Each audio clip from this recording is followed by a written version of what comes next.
Hello everyone, welcome back to the YouTube channel of Legal Edge After College. As promised, आपकी जो CUET PG की LLM entrance exam की जो free series चल रही हैं, उसी के कंटिन्यूएशन में आज आपके लिए इंटरप्रिटेशन ऑफ स्टैट्यूट्स की क्लास लेके आई हूँ।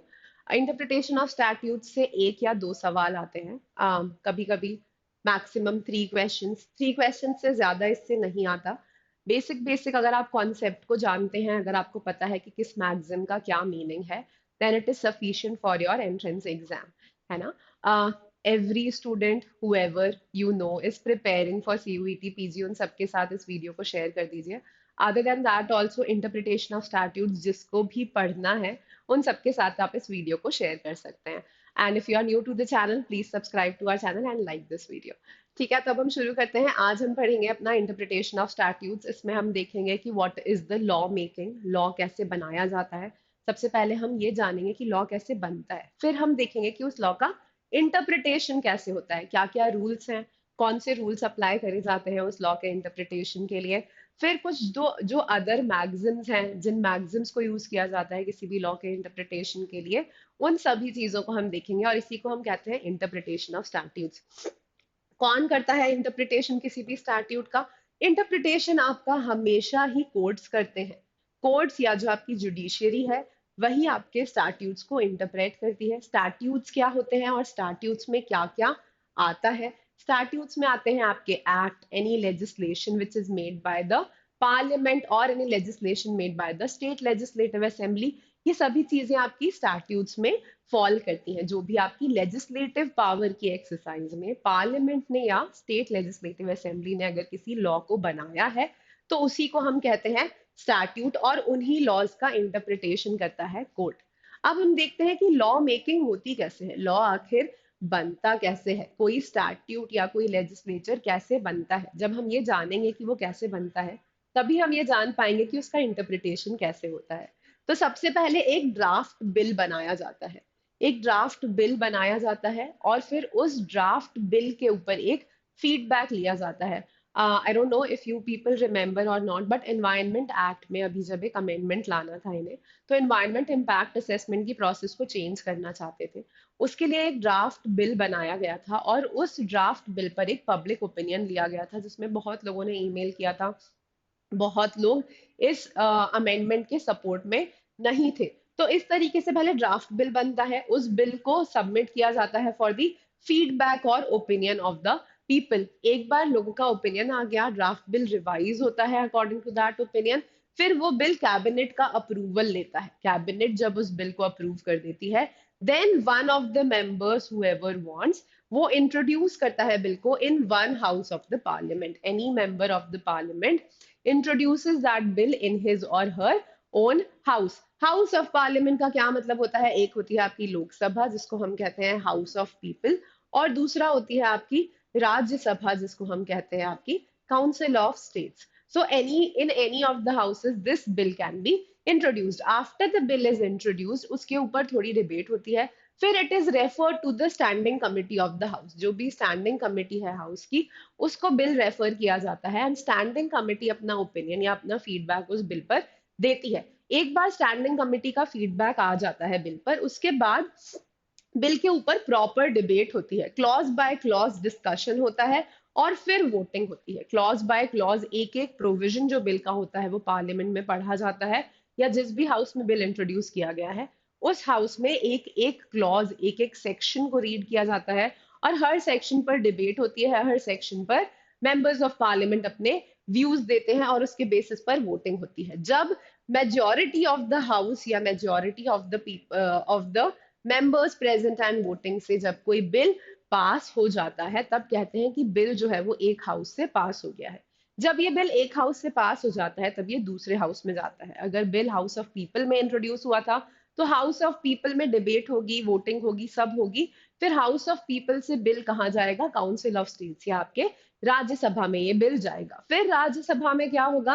राज्यसभा में फिर से क्लॉज बाय क्लॉज डिस्कशन होगा, वोटिंग होगी और फिर final vote on the bill होगा। जब दोनों हाउसेस की मेजॉरिटी से जब आपका ये बिल पास हो जाएगा, तब हम इस बिल को भेजेंगे प्रेसिडेंट के पास और इस पर हम प्रेसिडेंट का असेंट लेंगे। एक बार प्रेसिडेंट का असेंट आ गया बिल पर, तब क्या बन जाता है ये, तब ये बन जाता है आपका एक्ट। जब प्रेसिडेंट का असेंट आ गया उस दिन के बाद ये बन जाएगा आपका एक्ट। जिस दिन प्रेसिडेंट का असेंट मिलता है किसी भी बिल को, उस डेट को ही हम क्या बोलते हैं, वही डेट बोली जाती है आपकी date of enactment. The date of assent of president is known as your date of enactment of the bill, ठीक है, या date of enactment of the act. एक बार डेट ऑफ इनैक्टमेंट आ जाती है उसके बाद गवर्नमेंट बिल को पब्लिश करती है एक ऑफिशियल गैजेट में। एक गैजेट होता है जिसमें बिल को पब्लिश किया जाता है, जिससे लोगों को पब्लिकली आइडिया लगे कि बिल क्या है। और साथ में उसमें एक डेट होती है जो गवर्नमेंट स्पेसिफाई करती है कि कौन सी डेट से ये जो आपका बिल है ये कमेंस होगा, या कौन सी डेट से ये ऑपरेशन में आना चालू होगा, ठीक है। डेट ऑफ इनैक्टमेंट वो होती है जब प्रेसिडेंट असेंट दे देता है बिल का।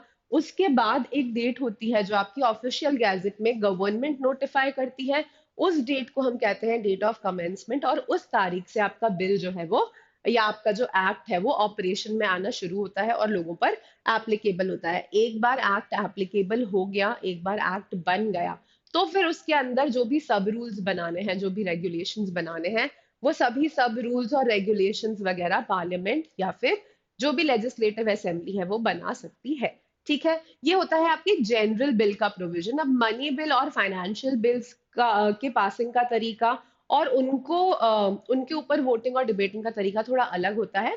बट अभी आपके लिए इंटरप्रिटेशन ऑफ स्टैट्यूट्स के लिए जनरल बिल मेकिंग का तरीका जानना ही बस इम्पोर्टेंट है, ठीक है। अब कौन कौन से टाइप्स ऑफ स्टैट्यूट्स होते हैं, क्या स्टैट्यूट होते हैं, क्या स्टैट्यूट नहीं होते हैं, और हमने लॉ मेकिंग भी क्यों पढ़ा। लॉ मेकिंग हमने इसलिए पढ़ा जिससे हमें पता चले कि एक्चुअल बिल बना कौन रहा है, बिल का जो इंटेंशन है, बिल का बनाने का जो तरीका है वो कहाँ से ड्राइव हो रहा है। क्योंकि एक्चुअल में जब आप इंटेंशन देखोगे तभी आपको पता चलेगा कि बिल या एक्ट किस बारे में बात करना चाहता है। इसलिए हमने लॉ मेकिंग के ऊपर ध्यान दिया। अब हम देख लेते हैं कि टाइप्स ऑफ स्टैट्यूट्स क्या होते हैं। टाइप्स ऑफ स्टैट्यूट्स देख के हमें क्या पता चलेगा कि अगर कोई स्टैट्यूट सब्सटैंटिव है जो कोर लॉ की बात करता है तो उस स्टैट्यूट का कैसे इंटरप्रिटेशन हो। अगर कोई स्टैट्यूट प्रोसीजरल है तो प्रोसीजर का किस तरीके से इंटरप्रिटेशन करा जाए, ठीक है। तो पहले होते हैं आपके सब्सटैंटिव स्टैट्यूट्स। सब्सटैंटिव स्टैट्यूट्स क्या होते हैं, जो कि कोर लॉ बताते हैं या कोर लीगल प्रिंसिपल्स को समझाते हैं, ठीक है। कोर लीगल प्रिंसिपल्स को जो प्रोविजन समझाते हैं या जो एक्ट समझाते हैं उन्हें हम सब्सटैंटिव लॉ कहते हैं। आपका इंडियन पीनल कोड, आपका ट्रांसफर ऑफ प्रॉपर्टी एक्ट, ये सब क्या है, ये सारे आपके सब्सटैंटिव लॉज हैं। फिर प्रोसीजरल या एडजेक्टिवल लॉज क्या होते हैं, ये वो होते हैं जो एक प्रोसीजर प्रिस्क्राइब करते हैं कि अगर कोई सब्सटैंटिव लॉ है तो उसको हम कोर्ट में कैसे यूज करेंगे। वो प्रोसीजर जो लॉज बताते हैं उन्हीं को हम एडजेक्टिवल या प्रोसीजरल लॉज कहते हैं। इसमें आपके एग्जाम्पल्स हैं CPC civil procedure code, CrPC criminal procedure code या कोड ऑफ क्रिमिनल प्रोसीजर। इस तरीके के एक्ट जो हैं आपके प्रोसीजरल लॉज में आते हैं।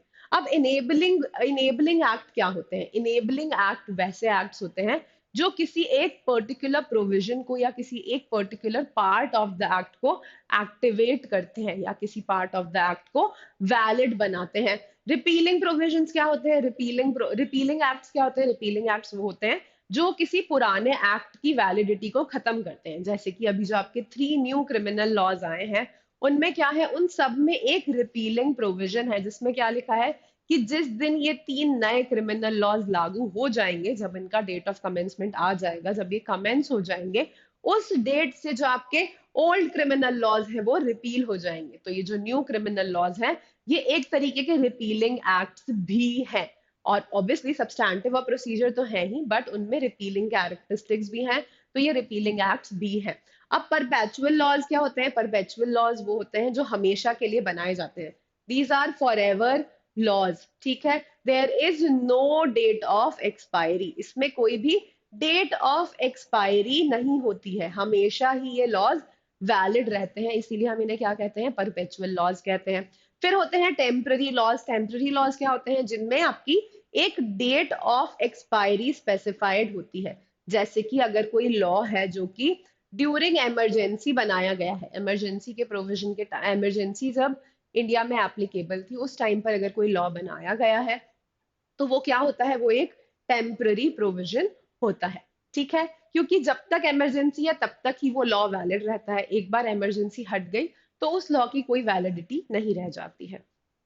ठीक, अब हम देखते हैं कि क्या है हमारे रूल्स ऑफ इंटरप्रिटेशन, कैसे हम इंटरप्रेट करेंगे अपने इन लॉज को। तो कुछ होते हैं आपके प्राइमरी रूल्स, फिर होते हैं सेकेंडरी रूल्स, और फिर होते हैं स्ट्रिक्ट रूल। प्राइमरी रूल में आपका आता है literal rule, golden rule, mischief rule and rule of harmonious construction.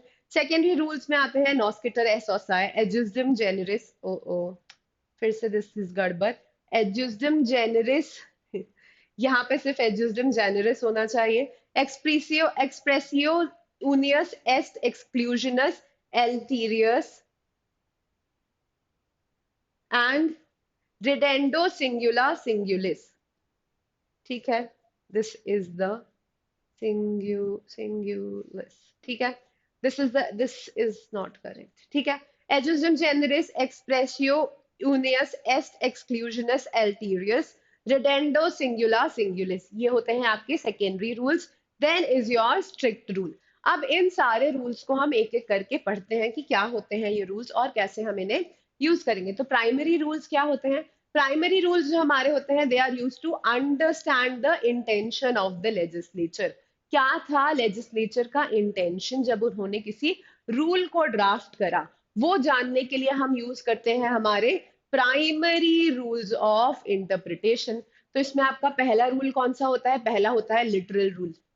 Literal rule में हम क्या देखते हैं? लिटरल रूल में हम सिर्फ डिक्शनरी मीनिंग देख लेते हैं वर्ड का, कि जो डिक्शनरी मीनिंग है वर्ड का वही मीनिंग होगा जब लेजिस्लेचर ने किसी पर्टिकुलर वर्ड को यूज करा है। जो आपका पार्लियामेंट है, अगर उसने किसी पर्टिकुलर वर्ड को यूज करा है किसी एक्ट में या किसी लेजिस्लेशन में, तो वही मीनिंग होगा उस वर्ड का जो कि किसी डिक्शनरी में मीनिंग प्रोवाइडेड था। तो जब हम डिक्शनरी मीनिंग देखते हैं किसी वर्ड का, तो उसको हम कहते हैं लिटरल रूल, लिटरल इंटरप्रिटेशन। ठीक है, इसमें आपका एक केस था forest range officer versus Khushbu enterprises, ये 1994 का एक जजमेंट था। इसमें वेजिटेबल टर्म का इंटरप्रिटेशन करना था कि वेजिटेबल क्या होता है। अब यहाँ पर जो टैक्स ऑफिसर थे उन्होंने बोला कि सील्ड कैन में या सील्ड कैन आते हैं, पैकेज्ड फूड्स आते हैं जो आपके सील्ड कैन आते हैं, सील्ड कैन में अगर कोई वेजिटेबल बिक रहा है then it will not be a vegetable, this was alleged. तो जिंजर, अदरक जिसको हम बोलते हैं, अदरक बिक रही थी एक सील्ड कैन में, तो उसके ऊपर ही impose some sort of tax and it was challenge कि भाई आप ये टैक्स जिंजर पर नहीं लगाओ because ginger is a vegetable. तो सुप्रीम कोर्ट ने कहा कि जब we see the term vegetable then it is very clear कि वेजिटेबल में क्या इंक्लूड होगा और क्या इंक्लूड नहीं होगा। तो जो आपका जिंजर है जो आपकी जिंजर है वो आपकी वेजिटेबल में ही इंक्लूड होगी। पर हाँ, अगर हम बात करें शुगर केन की, या हम बात करें बीटल लीव्स की, पान के पत्तों की बात करें, या गन्नों की अगर हम बात करें, तो वो जो है वो आपके वेजिटेबल में नहीं आएगा। और अगर आप चाहें तो आप उन पे अलग तरीके से या अलग प्रोविजंस लगा सकते हैं। बट अगर हम अदरक की बात करें तो भैया अदरक तो आपकी सब्जी ही है, वो वेजिटेबल ही है। This was held in the case of forest range officer versus Khushbu enterprises. ठीक, अब जब आपके लिटरल रूल से अगर काम नहीं बना, डायरेक्ट डिक्शनरी का मीनिंग देख के अगर हमारा काम नहीं बन पाता है, तो फिर हम जाते हैं गोल्डन रूल की तरफ।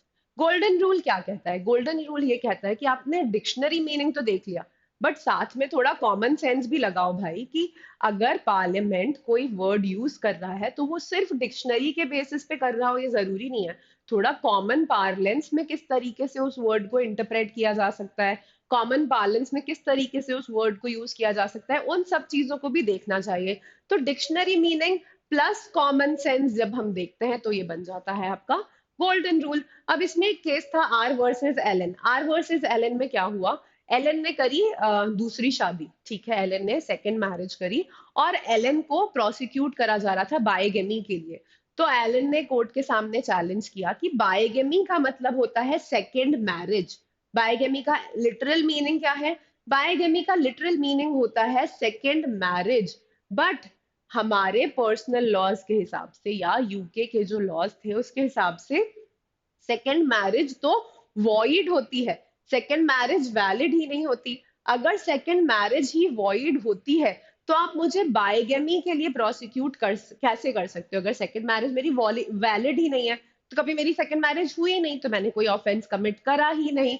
तो कोर्ट ने यहाँ बोला कि यहाँ पर हम थोड़ा कॉमन सेंस लगाएंगे कि जब बाइगेमी के लिए प्रोसिक्यूट किया जा रहा है या प्रोसिक्यूशन बाइगेमी के लिए हो रहा है और उसका मतलब जो है वो सेकंड मैरिज है, तो हमें सिर्फ प्रोसीजर से मतलब है, हमें इस चीज से मतलब नहीं है कि आपकी सेकंड मैरिज वैलिड है या सेकंड मैरिज वॉइड है। If you have done that procedure of getting married for the second time, then you will be held liable for bigamy or you will be prosecuted for bigamy. So here what did the court do? Court ने उसका जो direct meaning है या dictionary meaning है which is second marriage वो तो देखा, but साथ में court applied some common sense and added the word procedure, procedure of second marriage और एंटरिंग इनटू सेकेंड मैरिज या प्रोसीजर उसका फॉलो करने से भी you can be held liable for bigamy. Similarly, there was another case with the name of Elder versus George.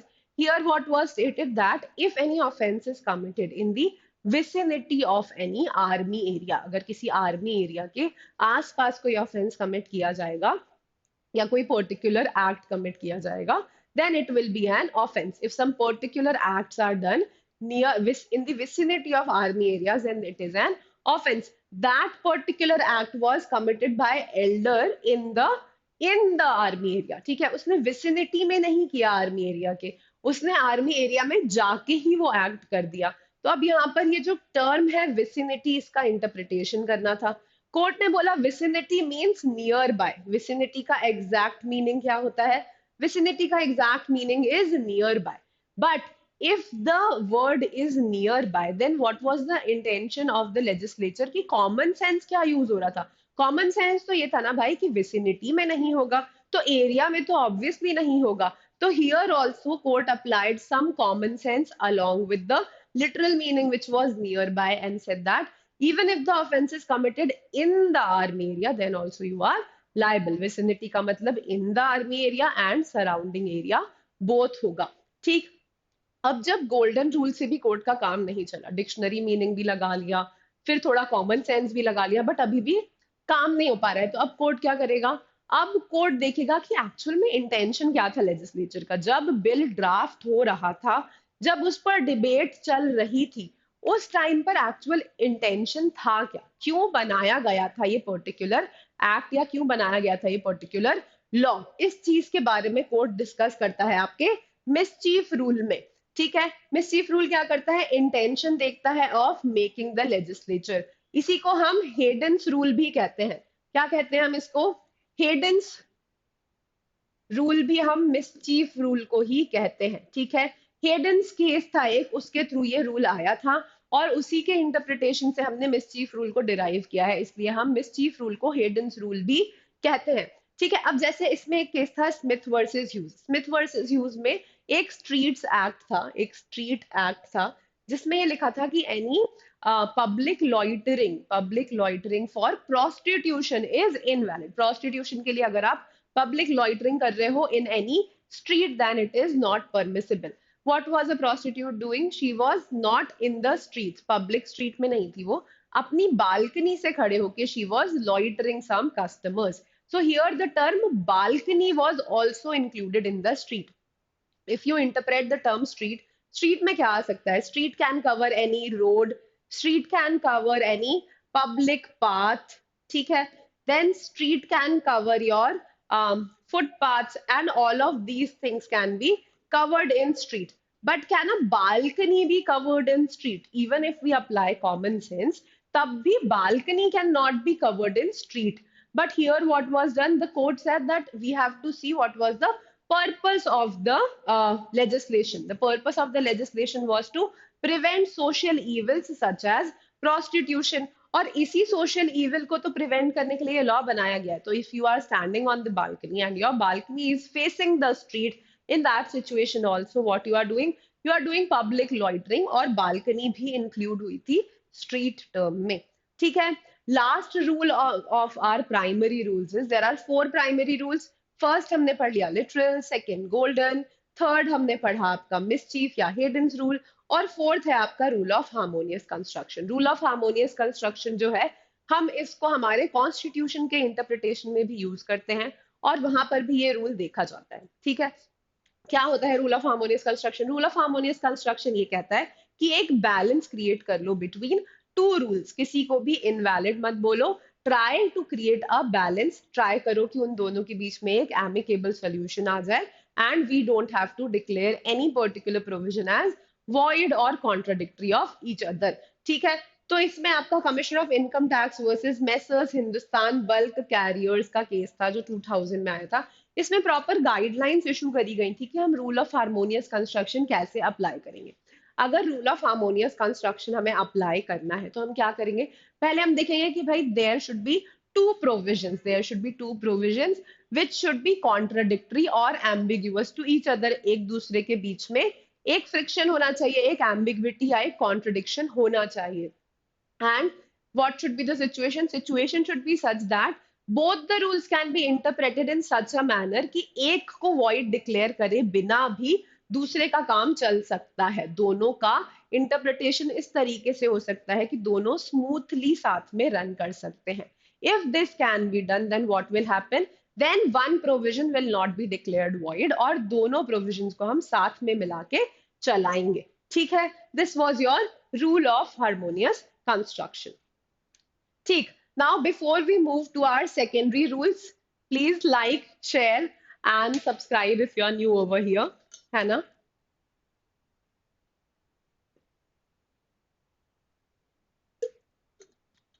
Also we have brought for you guys CUET PG की master classes, तो वो भी मैं आपको बता देती हूँ before we move ahead।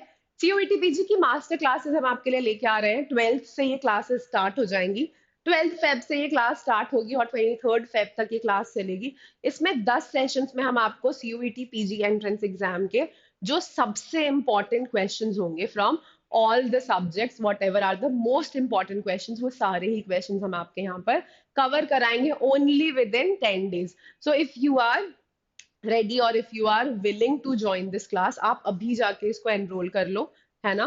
क्योंकि बस 12 तारीख से स्टार्ट है, which is coming Monday. So go ahead and enrol this, whatever are the details जो भी बाकी के हैं वो मैं सब आपको अच्छे से समझा दूंगी towards the end of the class. Also आप पोर्टल पे जाके toprankers.com पर जाके चेकआउट कर सकते हो कि क्या फीस है, कैसे होगा। ये toprankers.com पर जब आप जाओगे and then you can open this and you can see it. ठीक है, it is a very nice master class, so I would suggest that you people should join it। ठीक है, at least those who are preparing for CUET PG अभी, है ना, एकदम से questions हो जाएंगे, MCQs हो जाएंगे, it will be great। चलो, now let's proceed ahead with secondary rules। तो secondary rules क्या होते हैं? Secondary rules are used to understand the language of the legislature। जब हमें क्या देखना है? हमें जब सिर्फ language देखनी है, that how has legislator drafted a particular act, किसी पर्टिकुलर एक्ट को ड्राफ्ट कैसे किया गया है, उसमें जो लैंग्वेज यूज की गई है वो लैंग्वेज कैसे यूज की गई है, वो जब हमें देखना है, then we start applying our secondary rules. So excuse me, first rule of secondary rule is noscitur es socii। noscitur es socii का एक्चुअल मीनिंग क्या होता है? It is known by its associates। इसका एक्चुअल मीनिंग क्या है?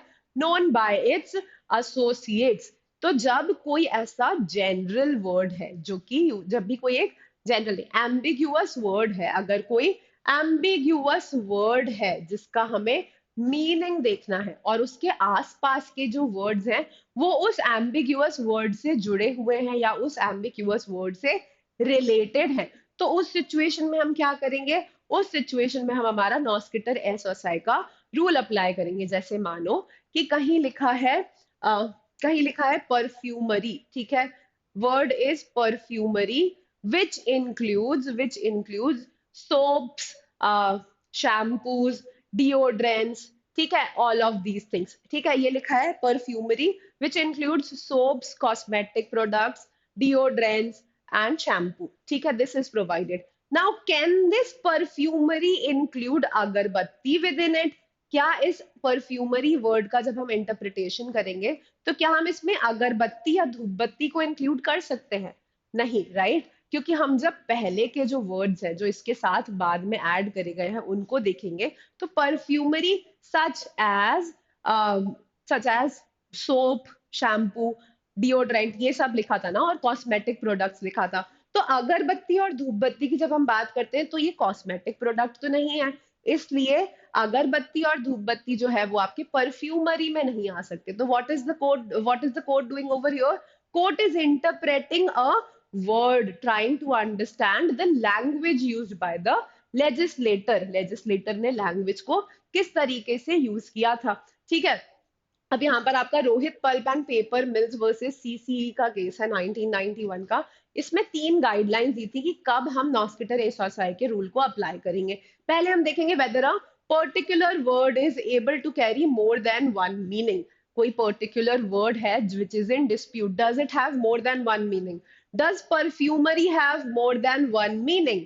Yes, perfumery has more than one meaning. Perfumery आप cosmetic products के लिए भी यूज कर सकते हो। Perfumery you can use for room fresheners also.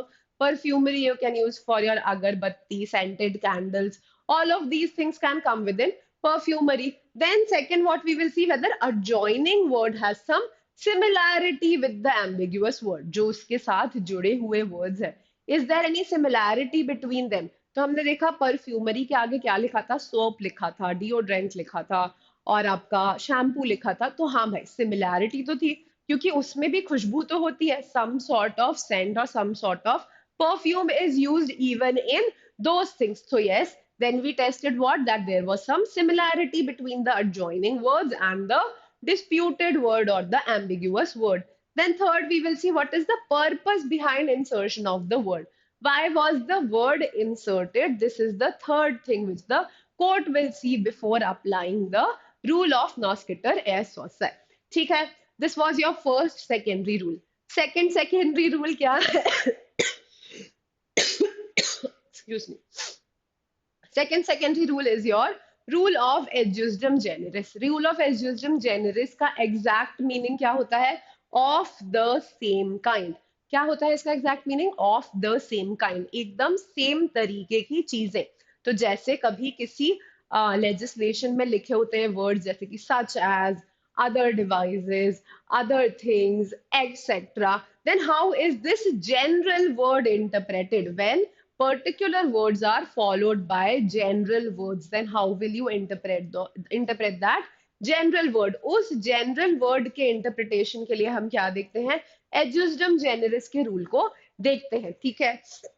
जैसे कि यहाँ पर आपका एक केस था जिसमें बोला था Rohit hatcheries versus state of Andhra Pradesh. इसमें वर्ड ऐसा यूज था, live stocks such as, livestock such as livestock such as your क्या बोलते हैं यार, what was the word used?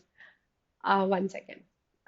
Livestock such as your hay, such as hens, such as ये सब चीजें यूज थी, ठीक है। hens यूज था, नहीं hens यूज नहीं था, pulses यूज था, दाल्स यूज था, राइस यूज था, ठीक है। livestock such as pulses, rice, dals, wheat, all of that was used over here. अब interpretation etc, ठीक है। livestock livestock such as pulses, dals, wheat, rice, etc. term was used over here. ठीक है।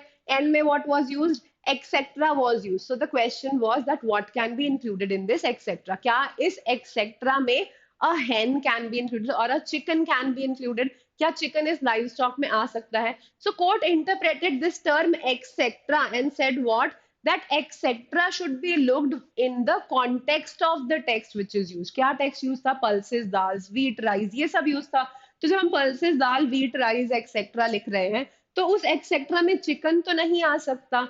तो इसी को हम कहते हैं रूल ऑफ एडज्यूस्डम जेनरिस। कोर्ट ने ये बोला कि यहाँ पर चिकन हम इंटरप्रेट नहीं कर सकते। कुछ पर्टिकुलर वर्ड्स थे, पर्टिकुलर वर्ड्स क्या थे? दाल, राइस, ये सब पर्टिकुलर वर्ड था, और फॉलोड था by a general word. General word क्या था? एक्सेट्रा। तो इस एक्सेट्रा का यहाँ पर कोर्ट ने इंटरप्रिटेशन करा था, ठीक।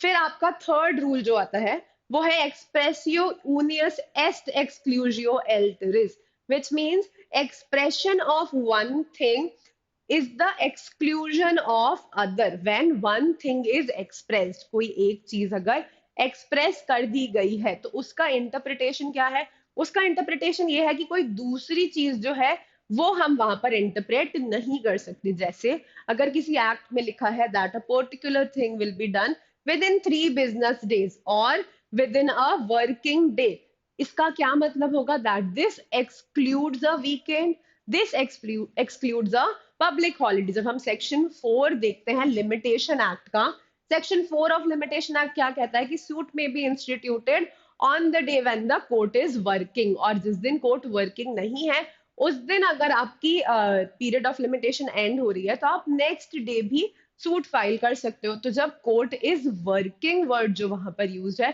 तो उसका सीधा सीधा इंटरप्रिटेशन क्या है कि उस दिन अगर सैटरडे संडे है, वीकेंड है, या फिर अगर कोई पब्लिक हॉलीडे है, तो वो उस वर्किंग की डेफिनेशन में इंक्लूड नहीं होगा। ठीक है। Then your fourth rule is ridendo singula singulis. Ridendo singula singulis का exact मतलब क्या होता है? Referring each to each. Referring each to each. जैसे कि first noun will be used for first noun, first verb will be used for first verb. जब हम आपने अगर कभी भी कोई बेयर एक्ट पढ़ा होगा तो ऐसे लिखा होता है this और end में लिख देते हैं respectively. When that respectively is stated, it means that first sentence will be used for first word which is used, second part of the sentence will be used for second word which is used. That is why that respectively is added, एक के साथ एक के साथ एक। ठीक है, that is your rule of reddendo singula singular. तो ये सारे ही रूल्स किस लिए यूज होते हैं कि हम किसी भी जो हमारा ड्राफ्टर है किसी लेजिस्लेशन का, उसने ड्राफ्ट कैसे करा है, उसने जो लैंग्वेज यूज करी है वो लैंग्वेज उसने कैसे यूज करी है, उसको जानने के लिए हम हमारे सेकेंडरी रूल्स का यूज करते हैं। अब हम आ जाते हैं हमारा जो थर्ड रूल है जिसको हम कहते हैं रूल ऑफ स्ट्रिक्ट इंटरप्रिटेशन। जो रूल ऑफ स्ट्रिक्ट इंटरप्रिटेशन है ये सिर्फ 2 टाइप के एक्ट्स में यूज होता है। एक जो आपके पीनल स्टैट्यूट्स होते हैं जैसे कि आपका इंडियन पीनल कोड, पॉक्सो, ठीक है, इस टाइप के जो भी पॉक्सो, डोमेस्टिक वायलेंस एक्ट, ठीक है, इस टाइप के जो भी आपके लेजिस्लेशंस होते हैं, पॉक्सो, ठीक है, उसमें यूज होते हैं आपके स्ट्रिक्ट इंटरप्रिटेशन हमेशा किया जाता है। सिमिलरली अगर कोई टैक्स स्टैट्यूट है जैसे कि आपका इनकम टैक्स एक्ट है, आपका जीएसटी एक्ट है, इन सब में क्या होता है, इन सभी में आपका स्ट्रिक्ट इंटरप्रिटेशन किया जाता है। स्ट्रिक्ट इंटरप्रिटेशन का क्या मतलब है कि कोर्ट जो है वो ज्यादा इंटरफियर नहीं करेगा इन प्रोविजंस को इंटरप्रेट करने में। ठीक है, इसको ही हम रिगरस या ओरिजिनल इंटेंट इंटरप्रिटेशन भी कहते हैं। यहाँ पर जुडिशियल इंटरफेरेंस जो होता है वो काफी लिमिटेड होता है। डायरेक्टली जो चीज लिखी हुई है एक्ट में हम उसको डायरेक्टली वैसे ही यूज करते हैं। जैसे कि हम अगर कभी इंडियन पीनल कोड देखेंगे वहां पर मर्डर की पनिशमेंट क्या दी हुई है? मर्डर की पनिशमेंट दी है लाइफ इम्प्रिजनमेंट और डेथ, और डेथ। अब यहाँ पर इफ द कोर्ट वांट्स, क्या वो लाइफ इम्प्रिजनमेंट से कम सजा दे सकता है? If the court wants can the court give 10 year of imprisonment? क्या कोर्ट 10 साल की सजा दे सकता है? नहीं, कोर्ट यहाँ पर 10 साल की सजा नहीं दे सकता। और क्यों नहीं दे सकता? क्योंकि this is a penal statute. इसका इंटरप्रिटेशन क्या होगा? इसका हमेशा स्ट्रिक्ट इंटरप्रिटेशन होगा। अगर लाइफ इम्प्रिजनमेंट और डेथ लिखा है तो लाइफ इम्प्रिजनमेंट दोगे या फिर डेथ दोगे, इसके अलावा कोई तीसरी चीज आप नहीं दे सकते। This is your strict interpretation. The application of a legal statute based just on its text without reference to the intention और spirit of the lawmaker. आप जाके intention नहीं देखोगे lawmaker का कि उसने draft कैसे किया था बिल, या spirit क्या था, क्यों बिल draft करा था, ये सब कुछ भी नहीं देखा जाएगा। rigorously interpret किया जाएगा, जो लिखा है बस उसी का interpretation यहाँ पर करा जाएगा। ठीक है, ये होता है आपका strict rule of interpretation। इसके बाद जो आपके दूसरे मैग्जिम्स हैं, जो अदर मैग्जिम्स हैं which are used for interpretation, पे चलने से पहले please like share and subscribe. Okay guys, other maxims for interpretation में क्या आता है? फर्स्ट है आपका इन पेरी डेलिक्टो पोटियोर एस्ट कॉन्डिशियो पॉसिडेंटी। इसका क्या मतलब होता है?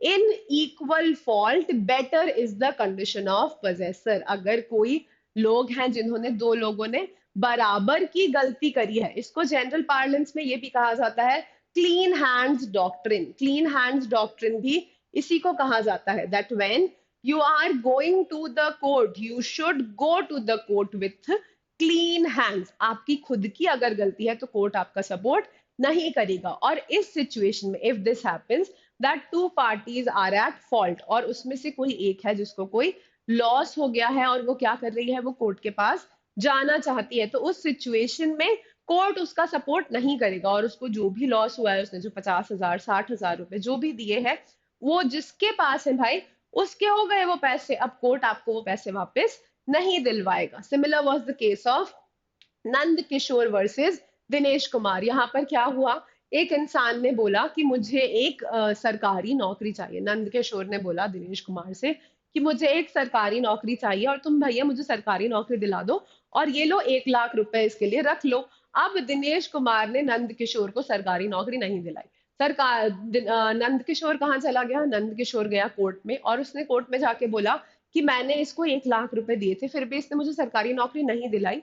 अब आप मुझे मेरे 1 लाख रुपए वापस करा दो। कोर्ट ने बोला कि नहीं, तुम्हारी भी गलती थी, तुम सरकारी नौकरी पैसे दे के पाना चाहते थे, और दिनेश कुमार की तो गलती थी ही, वो भी करप्ट था, पैसे खा रहा था। तो कोर्ट ने कहा कि हम यहाँ पर किसी की भी हेल्प नहीं कर सकते। बट इस डॉक्ट्रिन के हिसाब से यहाँ फायदा किसका हुआ, फायदा तो दिनेश कुमार का हो गया ना, बिकॉज उसके पास तो 1 लाख रुपए थे। बट ऐसी सिचुएशंस में जिसके पास पोजेशन हो जाता है किसी चीज का, वो बेनिफिट में आ जाता है और कोर्ट ऐसी सिचुएशंस में इंटरफेयर नहीं करता। ठीक है, this is your doctrine of in pari delicto. One must approach the court with clean hands. If your hands are not clean, if you are yourself wrong in doing an act, then the court will not help you. ठीक है, then हमारी second magazine क्या है, generalia specialibus non derogant, which means general things do not derogate special things, general things do not derogate special thing. इसका एक बहुत ही simple interpretation है। इसका सिंपल इंटरप्रिटेशन क्या है कि special law always prevails over general law. जो हम देखते हैं ना, special law always prevails over general law, ये उसी की मैगजिम है। अगर पॉक्सो में पॉक्सो में और आपके आईपीसी के बीच में कोई कॉन्फ्लिक्ट है, तो क्या प्रिवेल करेगा, पॉक्सो प्रिवेल करेगा, क्योंकि ये जो है आईपीसी कैसा है, आईपीसी हमारा एक जनरल लॉ है, और जनरल लॉ कभी भी स्पेशल लॉ को हैम्पर नहीं करता या स्पेशल लॉ को डेरोगेट नहीं करेगा। यही है आपकी ये मैगजिम। थर्ड मैगजिम आपकी है अट race मैगिस वैलिएट क्वाम पेरिट। It is better for a thing to have effect than to be made void. It is better, क्या better होता है कि किसी चीज को हम इफेक्ट दें और वैलिड डिक्लेयर करें, ना कि हम किसी चीज को वॉइड डिक्लेयर करें, है ना। यही डॉक्ट्रिन है जो आपकी अप्लाई होती है रूल ऑफ हारमोनियस कंस्ट्रक्शन पर भी।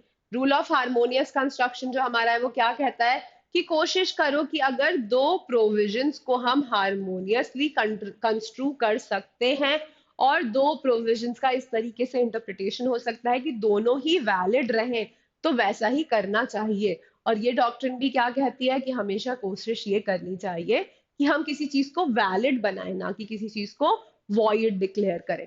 ठीक है, then your 1 2 3 4th Fourth maxim is bonum partum. Bonum partum means what? There will always be a presumption of innocence. क्या होना चाहिए, एक presumption of innocence होगा कि जो statute बनाया गया है वो statute किस लिए बनाया गया है, वो statute एक good intention से, एक good faith में बनाया गया है, for the benefit of the public in general बनाया गया है। ठीक है, interpretation of words in the least aggravated sense, तो उसका इंटरप्रिटेशन हम कैसे करेंगे, हम एकदम ही नॉर्मल तरीके से ऐसे इंटरप्रेट करेंगे as if it was made for any innocent purpose. ठीक है, that is your rule of bonam partum.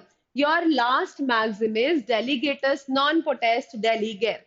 A delegate has no power to delegate. इसका क्या मतलब होता है कि अगर कोई डेलीगेट है, किसी को ऑलरेडी कोई अथॉरिटी डेलीगेट करी गई है, तो वो उस अथॉरिटी को सब डेलीगेट नहीं कर सकता। ये आपका एडमिनिस्ट्रेटिव लॉ का भी प्रिंसिपल है और एडमिन लॉ का भी ये एक बहुत इंपॉर्टेंट डॉक्ट्रिन है या बहुत इंपॉर्टेंट मैगजिम है, और एडमिन लॉ का ही एक बहुत इंपॉर्टेंट जजमेंट है ये इन रे दिल्ली लॉज एक्ट 1951। इसमें क्या बोला गया था, इसमें क्लैरिफाई किया गया था कि डेलीगेशन कौन सी पावर का हो सकता है और कौन सी पावर का नहीं हो सकता। लॉ मेकिंग की जो पावर है वो कॉन्स्टिट्यूशन ने डेलीगेट करी है। किसको डेलीगेट करी है लॉ मेकिंग की पावर? कॉन्स्टिट्यूशन ने पार्लियामेंट को और लेजिस्लेटिव असेंबलीज को एक लॉ मेकिंग की पावर डेलीगेट करी है। तो क्या लेजिस्लेचर या पार्लियामेंट उस पावर को फर्दर डेलीगेट कर सकते हैं? नहीं। कभी भी लेजिस्लेचर या पार्लियामेंट अपनी पावर टू मेक लॉज को फर्दर डेलीगेट नहीं कर सकते। बट हाँ, अगर किसी लॉ के अंदर कोई सब रूल्स बनाने हैं, कोई नोटिफिकेशन इशू करना है, कोई छोटा मोटा ऑर्डर देना है, तो हाँ, वो पावर थोड़ी किसी एक्सटेंट तक डेलीगेट की जा सकती है, but the original law making power can not be delegated. This was held in the case of in re Delhi laws act.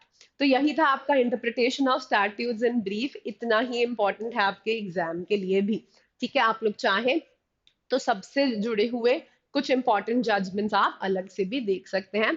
So this is it. आपका आईओएस यही है। ठीक है। हाँ, सीयूईटी पीजी की जो मास्टर क्लासेस हैं, अगर आपको ये ज्वाइन करना है तो आप यहाँ पर जाकर toprankers.com पे जाके ऑनलाइन कोर्सेज पर जाके लॉ पीजी सिलेक्ट करके यहाँ सीयूईटी एलएलएम पर जा सकते हैं। और सीयूईटी एलएलएम पे आपको ये मास्टर क्लास का बैच दिख जाएगा। फीस भी देख लीजिए, काफी कम है, 2000 रुपए ही फीस है, 1900 ही फीस है। ठीक है, तो आप काफी इजीली इसको ज्वाइन कर सकते हैं। आप यहाँ से जाकर डेमो वगैरह देख के जो भी करना है आपको इजीली एनरोल करा सकते हैं। इसके अलावा अगर आप किसी दूसरे एलएलएम के लिए एलएलएम एंट्रेंस एग्जाम की तैयारी कर रहे हैं या किसी लॉ ऑफिसर एग्जाम की तैयारी कर रहे हैं, तो भी आप हमारे साथ जाके जिस भी एग्जाम की आप प्रेपरेशन कर रहे हैं, इसके अलावा भी जितने भी लॉ ऑफिसर एग्जाम्स हैं सबकी हम प्रेपरेशन कराते हैं। तो आप उसको किसी को भी ओपन करके हमारे जो भी कोर्सेज हैं सबको देख सकते हैं और एक्सप्लोर कर सकते हैं। Okay guys, so this is it from my side. Please like this video, share it with the people who are interested and subscribe to the channel if you are new here. Take care, happy learning, bye bye.